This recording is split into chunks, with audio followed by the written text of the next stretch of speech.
تو اب جو حضرات ملازم ہیں وہ ایک مسئلہ سن لے کہ ان کی بینک میں جو رقم جمع ہے اس کی دو صورتیں ہیں۔ ایک صورت یہ ہے کہ ان کی جو ایک رقم جو خود جمع رکھتے وہ تو ایک ہے، لیکن دوسری صورت یہ ہے کہ ان کی تنخواہ میں کچھ رقم کاٹ کر بطور جی پی ایف جو سرکاری فنڈ سرکار کی طرف سے جو کاٹی جاتی ہے وہ ان کے بینک اکاؤنٹ میں جمع ہو جاتی ہے۔ اب اس کی بھی دو صورتیں ہیں۔ ایک وہ رقم جو سرکاری ضابطے کے تحت اس کی تنخواہ میں کاٹی جاتی ہے اور اس کے اکاؤنٹ میں ڈالی جاتی ہے، اس کے اکاؤنٹ میں جمع کر دی جاتی ہے۔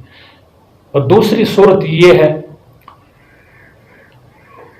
کہ وہ کچھ اپنی طرف سے جو ہے کچھ رقم 10,000 5,000 20,000 رقم جو ہے وہ اپنے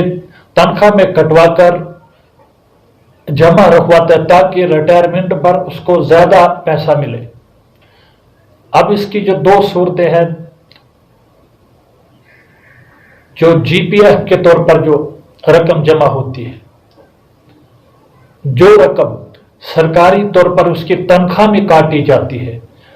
اگر وہ رقم لاکھوں کے حساب سے اس کے اکاؤنٹ میں جمع ہے لیکن یہ ابھی اس کا مالک نہیں ہے جب تک نہیں ریٹائر نہیں ہوگا، اس لیے اس رقم پر اتنی رقم پر نہ اس کو زکوٰۃ دینی ہے نہیں صاحب نصاب، اگر یہ صاحب نصاب یہ رقم نہیں پہنچتے تو یہ صاحب نصاب بھی نہیں ہے۔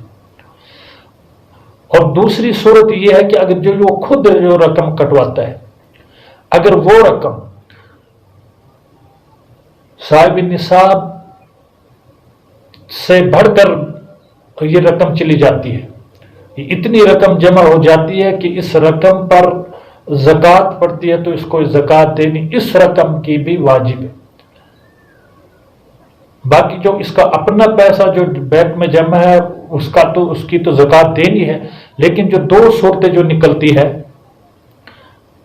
بطور جی پے ایف جو کٹوائی جاتی ہے، ایک تو سرکار کی طرف سے کٹوائی جاتی ہے، اس میں زکوٰۃ نہیں ہے، البتہ ریٹائرمنٹ کے بعد جب اس کے پاس یہ پیسہ آ جائے گا،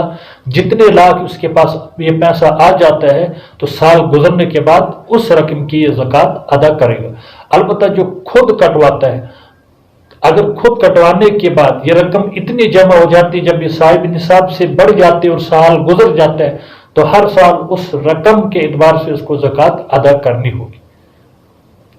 لہذا ملازم حضرات کوشش کریں